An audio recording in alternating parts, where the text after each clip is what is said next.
네, 한 주간의 정치 이슈 속 궁금증을 풀어보는 시간입니다. 정치와의 오늘도 왜라는 질문 해보겠습니다. 서정욱 변호사, 김준일 시사평론가와 함께합니다. 안녕하세요. 네, 안녕하세요. 네, 한덕수 대통령 권한대행의 긴급 대국민 담화를 발표했습니다. 여야 합의 때까지 헌법재판관 임명 보류하겠다는 건데 결정의 배경 어떻게 보셨습니까? 김준일 평론가님.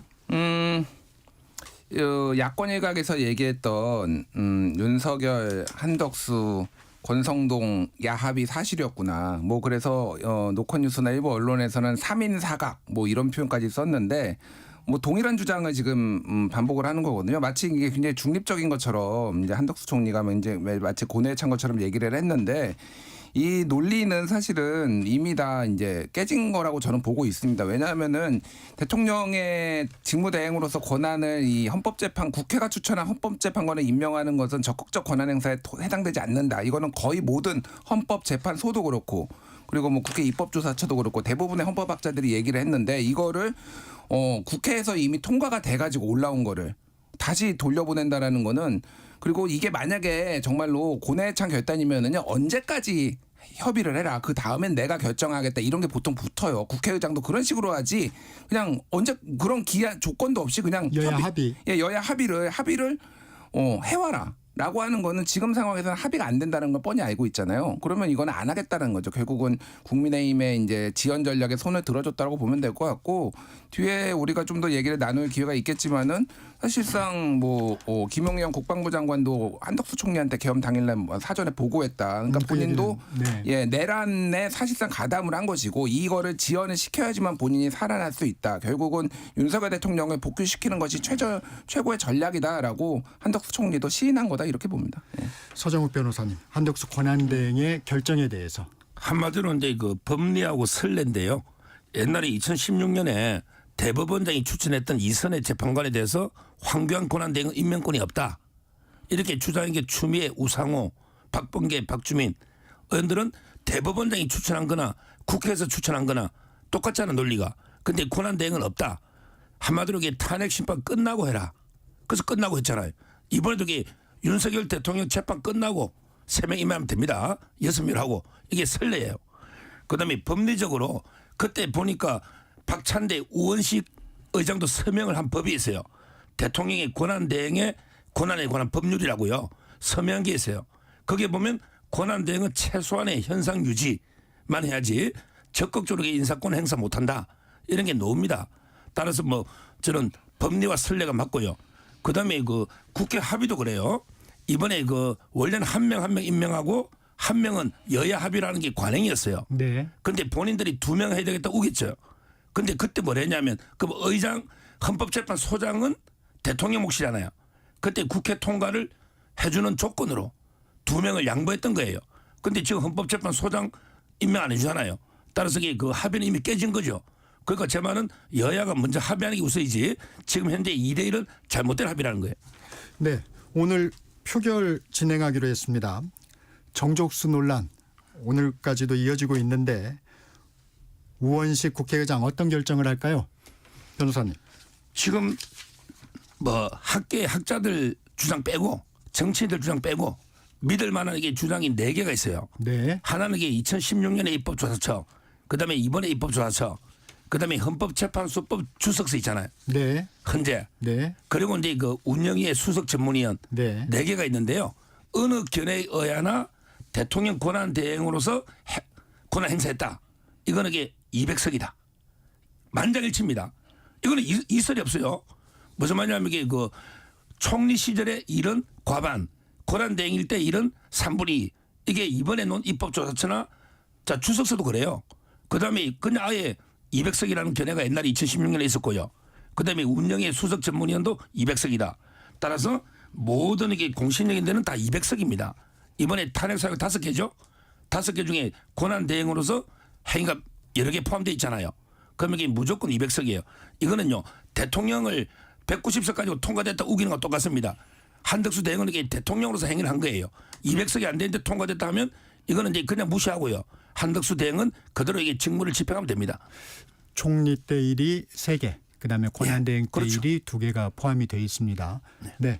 저기 평론가님 받아주시죠. 예, 말씀하셨다시피 이게 이제 혼재돼 있어요. 어제 그 주석 헌법재판소법 그거를 쓴 이제 그 당시 헌법재판관 이 변호사를 중앙일보가 인터뷰를 했는데 뭐 이분이 모든 권위를 가지고 있다고 생각은 하진 않아요. 근데 그거를 인용하시니까 제가 말씀드리는 거예요.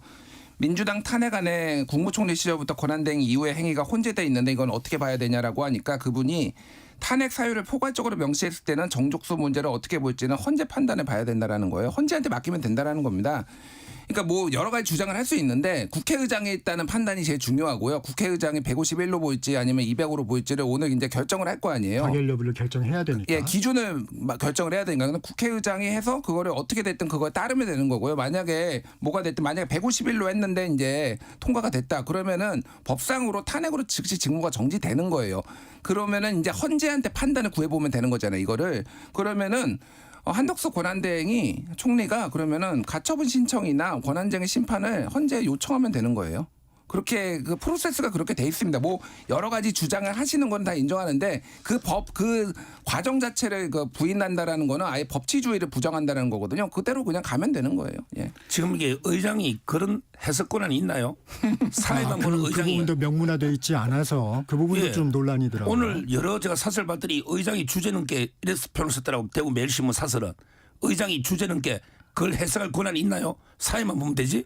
그러면 이게 대통령도 199표인데 대통령도 통과됐습니다 하면 의장이 통과된 겁니까? 아니 근데 잠깐만요. 지금 저기 김준일 평론가가 얘기했듯이 예. 그러면 이제 법리적 판단을 다시 받아보면 되는 거 아닌가요? 법리적 판단을 제 말은 한덕수 대행은 직무를 그대로 수행하고 받아보려면 국회가 받아보든지 해야지. 한덕수 대행이 먼저 재판 걸리고 없고 한덕수 대행은 부결을 선언하고 직무를 그대로 하고 목마른 사람이 우물 파는 거예요. 그러면 이 직무를 막으려면 한덕수 대행의 직무를 막으려면 민주당이나 국회가 헌재 뭐 가처분 하든지 권한쟁의 심판 본인들이 해야죠. 아니, 김준일 그러니까- 평론가님 예. 이 부분 지금 나왔으니까 권성동 원내대표 그 얘기를 했어요. 만약에 저기 151석 이상으로 가결이 되면 명백히 위헌이니까 직무를 계속해야 된다. 여기에 대해서는 어떻게 생각하세요? 그러니까 헌재가 위헌 법률 심판, 헌법 소원 심판, 뭐 위헌 정당 해산 심판 이거를 헌재가 하게 돼 있어요. 그러니까 이렇게 뭐 이런 게 논쟁이 있고 이견이 있는 게 지금까지 한두 개였습니까? 그러니까 그걸 헌재에 맡기자라는 거예요. 그게 당연한 거 아니에요. 그러니까 주장하실 수 있어요. 뭐 151석이든 200석이든 지금 혼재돼 있잖아요. 그러니까 그렇게 하면 되는 건데 지금 그거를 못 하겠고 뭐 지까지 게 뭐라고 했는지 모르겠는데 지금 국회 주제 넘게 어제 주진우 의원이 그 얘기를 하더라고요. 네.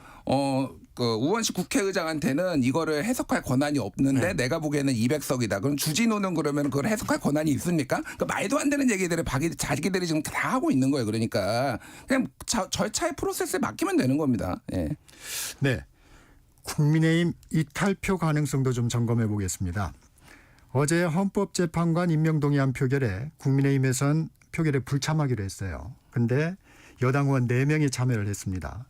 한덕수 권한대행 탄핵소추안 표결에도 이탈표가 나올까요? 김준일 평론가님. 그러니까 이게 지금 당론으로 불참이잖아요. 아예 표결 불참으로 지금 확정이 됐네. 제가 확인은 못 해봤는데 아마 그럴 가능성이 매우 높죠. 왜냐하면 어제도 그 헌법재판관 임명동의안에서도 이제 그러니까 의원총회에서 표결 불참을 결정했기 때문에 이것도 그럴 가능성이 높은 게 만약에 이거를 그냥 표결로 들어갈 경우에는 지난번에 윤석열 대통령 탄핵소추안이 통과된 것처럼 200표가 좀 넘게 통과될 가능성을 이제 배제를 할 수가 없는 거예요. 그러면 이제 국민의힘 쪽에서 얘기하는 이 지연 전략 150일이냐 200이냐 이거 가지고 아예 다툴 여지조차 없어지기 때문에 저는 당론으로 아예 이거는 표결 불참을 선언할 거라고 보고 그래서 어제하고 비슷하게 될 것 같아요. 한 3-4명 본인들이 생각하기에 뭐 2-3명 이 정도가 들어가서 또 그중에서도 반대 던지신 분들도 있더라고요. 어제 보면은 헌법재판관 임명동의안에 보면 반대도 나왔기 때문에 그런 식으로 진행되지 않을까? 뭐 그래서 200석을 넘기지는 못할 거다. 저는 못 넘길 거라고 봅니다. 네, 서정욱 변호사님. 이분들이요. 뭐 국회의원은 이제 그 헌법기관이니까 당론보다 국민여론 국론이 중요하다. 이런 이제 그 궤변을 넣어놓고 있는데 그러면 이게 그 그냥 무소속으로 놓지 왜 국민의힘 간판으로 놓죠? 왜 공천받아서 국민의힘 간판으로 조경태, 김상욱 출마했죠? 그다음에 김혜지, 한지아는 국민의힘이 없어서만 배지는 달았나요? 국민의힘 때문에 배지 다른 거 아닙니까? 그러면 이게 당의 일반적 의견을 따라야 되는 거 아닙니까? 대통령도 국민의 전체 여론을 따라야 되듯이 그 주장을 한다면 그러면 이게 당의 압도적 다수 견해를 따르는 게 그게 정치인의 도리 아닙니까? 국론은 따라야 되고 당론은 무시해야 됩니까? 제 말은 이분들요 징계 제명해야 됩니다. 당에 완전히 뭐 도움이 안 되고 해악만 끼치고 있는 거예요. 빨리 저는 징계해야 된다. 왜? 국론을 따라도 당론으로 징계할 수 있다는 게 확고합니다. 네, 평론가님. 짧게 한 번. 말할게요. 네. 저도 적극 동의합니다. 빨리 좀 제명 좀 해서 100석 이하로 좀 떨어졌으면 좋겠고요. 국민의힘이 좀 적극적으로 우리 뭐 80명만 85명만 똘똘 뭉쳐서 가자고 그랬잖아요. 그렇게 좀 하셨으면 좋겠고 뭐 당론이라는 게 아예 없는 나라도 있어요. 미국 같은 경우에는 공화당이나 민주당에 당론이 있는 거 맞습니까? 그 나라의 정치 체제는 어느 정도 존중해야 된다고 보지만은 개개인의 의원들은 헌법 기관이에요. 본인들이 독자적으로 판단할 어떤 근거들이 있는 겁니다. 왜 본인들이 국회의원을 대의 기간을 하고 있는지를 생각을 해야죠. 저건 궤변이라고 생각을 합니다. 예. 네. 이 부분도 여쭤보겠습니다. 대통령에 이어 권한대행까지 탄핵을 하게 되면 역풍은 없을까요? 김준일 평론가님. 그 역풍이라고 하면은 이제 우리가 눈으로 확인할 수 있는 거는 정당 지지율이 떨어지거나 뭐 이런 거겠죠. 글쎄요, 지금 떨어질까요? 정당 지지율이 뭐 미세 조정은 있겠죠. 그런데 대통령이 지금 사상 초유의 현직 대통령이 내란을 일으킨 이런 상황에서 지금 이게 무리하다? 지금 어느 거 무엇보다도 빨리 이 지금 헌법재판소가 제대로 구성이 돼가지고 이렇게 뭐가 됐든 헌법재판소의 판단을 빨리 구하고 이 불확실성이 종결되는 거는 많은 국민들이 원할 겁니다. 그렇기 때문에 지금 이 행위는요 굉장히 저는 내란이 지속된다. 오늘 한겨레 신문도 사설에 지금 내란이 지금 기속되고 있다 이런 식으로 썼거든요. 좀 저는 거의 그렇게 동의를 하고 있고요.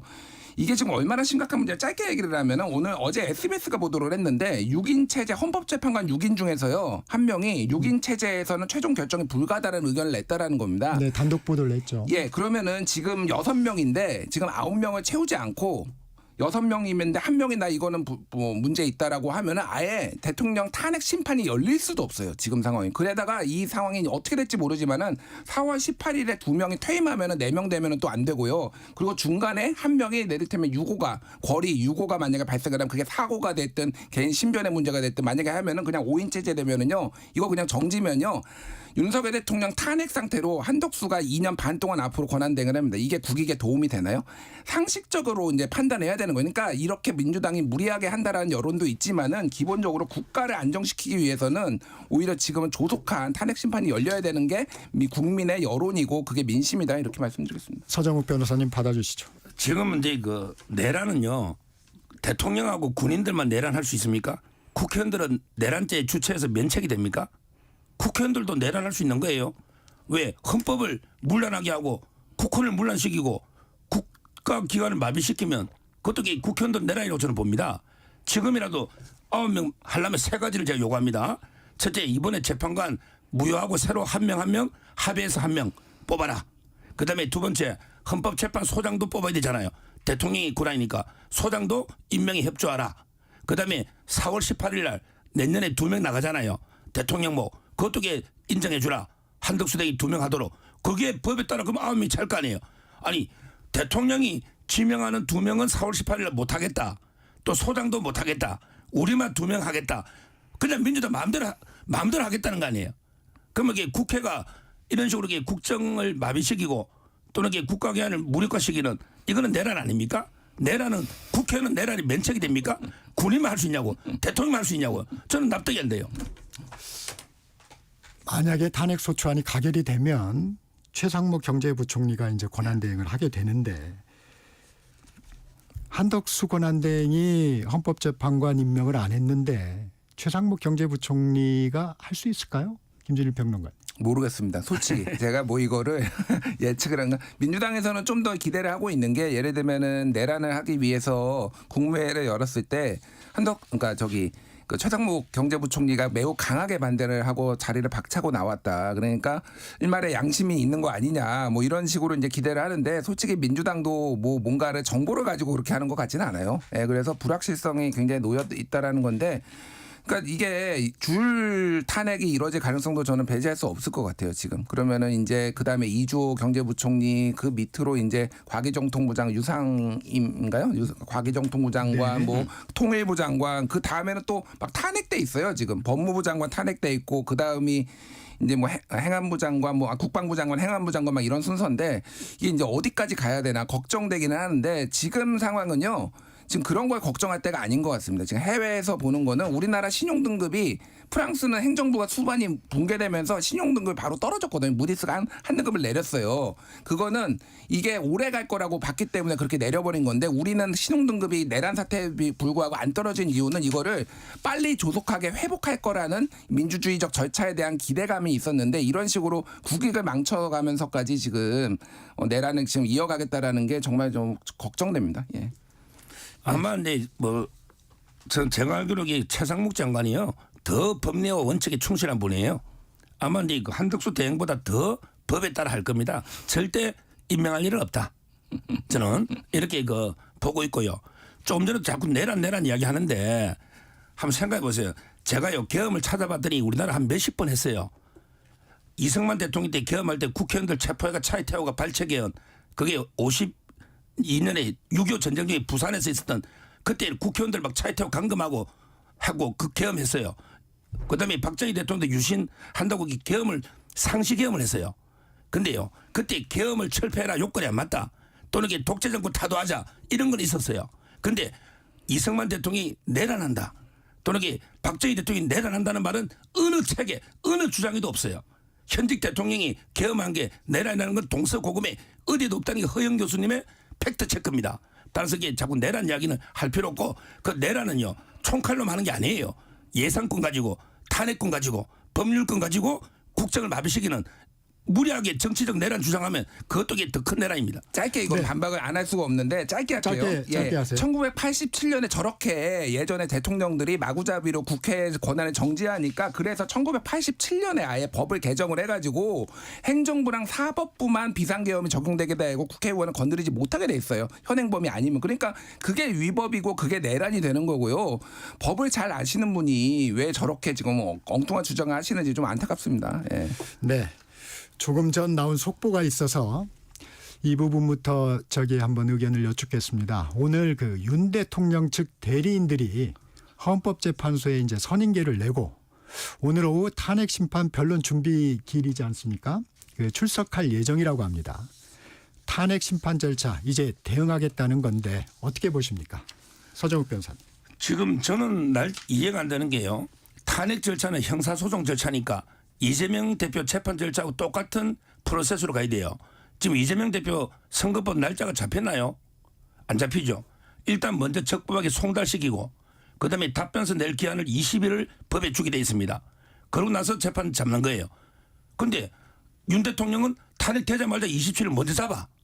그리고 이게 송달이 이재명 대표는 공시송달이나 집행관 송달했잖아요. 그런데 억지로 도달됐다고 경호처가 반송한 걸 대통령이 온지도 모르는데 송달됐다고 우겨. 이게 불법 송달이고 날짜를 미리 잡아. 그다음에 답변서 제출도 법에 20일 주라고 돼 있거든. 형사소송법에. 이재명 대표는. 그런데 며칠도 주지도 않아. 이런 식으로 이게 이거는 신속 재판이 아니고요. 졸속 재판입니다. 이재명 대표와 똑같은 프로세스로 먼저 적법하게 송달한 다음에 충분한 변호사님과 답변 제출 20일 정도 부여하고 그다음에 재판을 잡되 증인들부터 직접 불러 신문하고 마지막에 대통령이 출석해서 피고인 신문하고 이렇게 종결하는 거예요. 그럼 180일이잖아. 근데 왜 180일 다 안 쓰죠? 원래 기간이 부족한 거예요. 이재명 때 633인데 1심에 2년 2개월 걸렸잖아요. 따라서 저는 왜 180일을 이렇게 졸속을 하는지 납득이 안 돼요. 네, 김준일 평론가님. 그러면은 이제 수사보다 탄핵 심판이 우선이다 하는 부분에 대한 절차가 이제 들어가는 건가요? 그렇죠. 그러니까 지금 이제 오늘 변론 준비기일이 이제 시작된다라는 건데 네. 정식 변론에 앞서서 쟁점을 정리하고 심리 계획을 세우는 절차고요. 그렇죠. 원래는 대리인들이 양쪽에 출석을 하는데 지금 대리인 선임을 안 했잖아요. 이거는 시간 지연 전략이라고 지금 본 거고 이거를 반드시 대리인이 있어야지만 할 수 있는 건 아니라고 이미 적혀 있기 때문에 그래서 그냥 진행을 하는 겁니다. 그리고 뭐 불법 송달이라고 완료라고 말씀하셨는데 아니 집에 있는 거 다 아는데 전 국민이 이거 폐문부제가 어디 해외 출장이나 이런 거를 우리가 적용하라고 있는 거지 저렇게 꼼수를 쓰는 거를 그러면 헌재가 언제까지 기다려줘야 됩니까? 이거 시간 지연 전략을 하려는 것 같고 왜 지금 이렇게 됐냐면은 사실은 이거는 헌재가 그러면 이렇게 가겠다라고 다 통보를 하니까 그러니까 그러면은 우리가 불참하면은 우리가 손해 보겠네라고 해서 지금 뒤늦게 부랴부랴 지금 하는 거잖아요. 이거 자체가 그러니까 시간 지연 전략을 썼다라는 거를 입증하는 거예요. 그러니까 할 수 있잖아요. 이렇게. 근데 지금까지 변호사 선임, 뭐 대리인 선임도 안 해, 응답도 안 해 하다가 헌재가 하겠다고 하니까 지금 하는 거니까 그냥 헌재는 본인들 프로세스대로 하면 됩니다. 이거를 뭐 저쪽에 입장을 뭐 봐주고 안 봐주고가 아니라 이미 통보, 절차대로 통보 다 하고 그래서 나와라 하고 얘기 듣고 이게 그리고 오늘 하는 게 말씀드렸듯이 계획을 세우는 거예요. 오늘 무슨 결정을 내리는 것도 아니고 이거를 가지고 무슨 불법이다 아니다. 오늘따라 유독 우리 변호사님이 굉장히 법 해석을 자의적으로 많이 하셔서 저 굉장히 서울대 법대 나온 훌륭한 변호사로 제가 알고 있는데 참 안타깝습니다. 정말 이게 정파적인 견해가 이렇게까지 왜곡을 시키나 그 생각이 드네요. 예. 정파가 아니고요. 이재명 대표 집에 김혜경 씨나 가족들이 있는 거 천하가 다 아는데 두 번이나 안 받았잖아요. 근데 그때 송달됐다고 법원이 안 하고요. 국회의원회관에 비서관한테 집행관이 가고요. 그다음에 1심 법원에서는 공시송달로 공고를 했단 말이에요. 14일 뒤에 도달하는 걸로. 그러면 이게 이재명 대표도 이게 똑같은 기준으로 비판하는 게 같은 그게 법에 맞잖아요. 제가 편파가 아니고 이재명 대표도 고의로 두 번이나 안 받아가지고 공송달하는데 왜 대통령 한 번만에 도달한 걸로 경호처가 돌려보낸 걸 이렇게 보느냐. 이게 형평이 안 맞다는 거죠. 자, 김준일 평론가님 네. 하나 여쭤보겠습니다. 그 지금 공수처에서 3차 출석 요구서를 보냈어요. 근데 이제 윤 대통령 측은 아까도 말씀드렸지만 수사보다는 탄핵 심판이 우선이다. 그렇게 되면 수사는 계속 이렇게 거부를 할 수 있는 건가요? 어떻게 그러니까 보세요? 거부를 하는 거를 대비해 가지고 이제 뭐 긴급 체포 영장, 뭐 구속 영장 뭐 이런 게 있는 거겠죠? 그래서 이제 3차까지 사실은 검찰로부터 이미 이첩을 받았기 때문에 검찰에서 출석 요구한 것까지 쳐야 돼요. 그러니까 그러면은 이미 3번입니다. 공수처가 2번, 검찰에서 1번 했기 때문에 이미 3번이라서 법으로 정해진 건 아니지만 일반적으로 3번 출석 안 하면은 그때는 체포를 이제 수사기관이 보통 이제 법집행기관이 하는 방식으로 이루어졌는데 한 번 더 준 거예요. 이거는. 예, 대통령과 공수처장도 굉장히 그 국회에 나와서 소중한 시간을 대통령님이 소중한 시간을 수사를 받는데 좀 할애해주기 바란다 이런 취지로 얘기를 했잖아요. 그러니까 매우 정중하게 공손하게 지금 하는 건데 결국은 이거는 절차를 밟아가지고 결국 국민 여론도 그렇고 체포를 안 할 수가 없는 상황이 될 거다. 그래서 긴급 체포보다는 아예 법원에 영장을 받아가지고 이제 갈 수밖에 없는 거고 그러면 이제 경호처가 막을 것이냐 안 막을 것이냐 그거는 상황을 봐야 되겠지만은 전 적극적으로 막을 거라고 보지는 않아요. 이거는 공무집행 방해가 되고 그 사람들도 다 처벌받을 수 있거든요. 그리고 경호처는 기본적으로 지금 직무 정지이고 신변의 안전을 보호하는 거지 검찰이나 공수처에 넘어간다고 그 신변이 안전하지 않는 건 아니잖아요. 이게 기본이거든요. 원래 최근에 제가 뭐 전원이지만은 그런 경호처 쪽에 사적 견해로 그런 얘기를 하시더라고요. 그쪽에서 그래서 저는 이건 집행대 연초라고 좀 봅니다. 예. 서정욱 변호사님 제가요. 수사는 계속 이렇게 좀 뒤로 미룰 수가 있습니까? 이거는 이게 불법 수사니까요. 갈 일이 없어요. 제가 공수처법 만들 때 좀 관여를 했어요. 네. 제가 그때 중앙일보 위원도 하고요. 네. 우리나라 죄 중에 가장 중요한 게 내란 외환죄예요. 헌법에도 있죠. 그다음에 살인죄예요. 그다음에 강도 강간이야. 그러니까 내란 외환도 공처가 수사할 수 있냐고 논의를 했어요. 제가. 그때 제가 아마 쓴 글도 있을 거예요. 내란 외환이 우리 헌법에도 있는 중대한 죄잖아. 그럼 공처가 내란 외환도 수사할 수 있을까요? 왜 공무원들이 하니까. 근데 공천에게 검사도 몇 명도 내란 외환은 수사 공천에 못 줘. 이래가 뺀 거예요. 그때 저는 그걸 분명히 문제의식 가지고 있었어요. 왜 제가 공천법 만들 때 변호사로서 많이 토론회도 가고 했거든요. 왜 헌법에 넣는 죄니까. 그러니까 공천은 내란 외환은 못한다는 게 입법 취지예요. 근데 자기들은 뭐냐. 직권 남용 가지고 수사하겠대. 자 그러면 이게 가벼운 폭행에 관할이 있어요. 그거 가지고 폭행하다 죽으니까 나 관할이 있으니까 살인까지 우리가 관할이 있다. 똑같은 주장이에요. 어떻게 꼬리 가지고 몸통에 관할이 있다? 내란 외환이 공수처가 수사할 수 있으면 벌써 법에 였을 거예요. 가장 중요한 죄이기 때문에.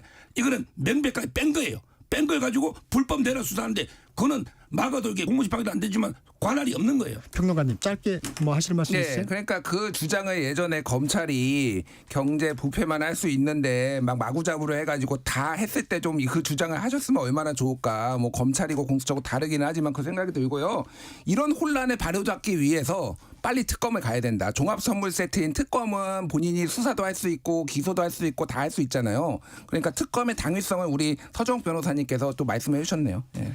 자, 김용현 전 국방부 장관 어제 그 변호인단이 기자회견을 했습니다. 주목하셨던 부분 혹시 있으십니까? 김준일 평론가님. 저는 누구 변호인인지 들으면서 이게 가려놓고 보면 모르겠더라고요. 이게 윤석열 변호인인지 김용현 변호인인지 모르겠더라고요. 사실상 그 내용의 상당수는요. 윤석열 대통령에 대한 변호였어요. 그렇기 때문에 이게 지금 전략들이 김용현은 본인이 책임을 상당 부분 안고 감옥에 가더라도 윤석열 대통령을 복귀를 시킨 다음에 이거 사면을 하거나 이거를 하려는 계획이구나 저는 이렇게 봤습니다. 특히 뭐 야간에 통행 금지하는 이거를 뭐 대통령이 뺐다. 이게 마치 그 댓글들은 우리가 그럼 감사해야 되네. 대통령께서 저렇게 시혜를 베푸셔서 막 이런 댓글이 달렸는데 포고령에 관여한 것 자체가 오히려 불법이에요. 그거 자체를 어떻게 보면 전략적 미스로 좀 시인한 거 아니냐. 이 상황이 거기에 그러면 나머지도 다 들어가 있었잖아요. 정치인 체포하라는 거, 처벌하라는 거, 전공의 처단하라는 거. 이거는 그럼 왜 안 뺐습니까? 이거를 다 봤다라는 거잖아요. 윤석열 대통령이. 지금 이 상황은 오히려 이런 거를 윤석열 대통령 변호하려고 하다가 오히려 망했다. 제가 보기에는 오히려 근거만 확실히 남겨줬다 이렇게 봅니다. 네. 지금 이제 그 핵심은 국회 폐악질에 대해서 이제 경종을 울린다. 그다음에 부정선거 의혹을 파헤친다. 네. 그다음에 노상원 이제 뭐 옛날 그분에게 대통령하고 아무 관계 없는데 저는 언론에서 노상원 뭐 무당이 어쩌고 이런 걸 왜 방송하는지 이해를 못하겠어요. 그게 대통령하고 무슨 관계 있어요? 노상원 씨가 대통령 뭐 알아요? 그거 무관하다. 이런 이야기를 한 거 아니겠습니까? 저는 지금도요. 군인이 구속되기 너무 마음 아파요. 아니 군인은 대통령이 겸하면 예를 들어 북한이 지금 핵버튼 누르기 직전이야. 빨리 겸해. 이런데 군인이 아니 우리 북한이 핵 버튼 누를 줄 아는데 우리가 어떻게 알아요? 이거 전쟁 나면 큰일 난다면서 원점 타격이나 다 항명해버리면 이게 군인입니까? 군인은 일단 대통령이 선포하면 따라야 되잖아. 그다음 합참의장은 사령관을 대통령이 임명하면 임명되기 다인데 그게 왜 구속돼 있죠? 저는 이 군인들이 상관의 명령에 행위는 위법이 조각되거든요. 따라서 저는 지금 이게 그 김용현 장관이 말했지만 그 밑에 지금 장관들 사령관들요. 다 이게 불법 강금입니다. 빨리 석방해 줘야 된다. 이렇게 보고 내란이 아니다. 이게 어제 핵심 메시지예요. 네. 오늘은 여기까지 들어야 될 것 같습니다. 지금까지 정치와의 서정욱 변호사, 김준일 시사평론가와 함께했습니다. 고맙습니다. 감사합니다.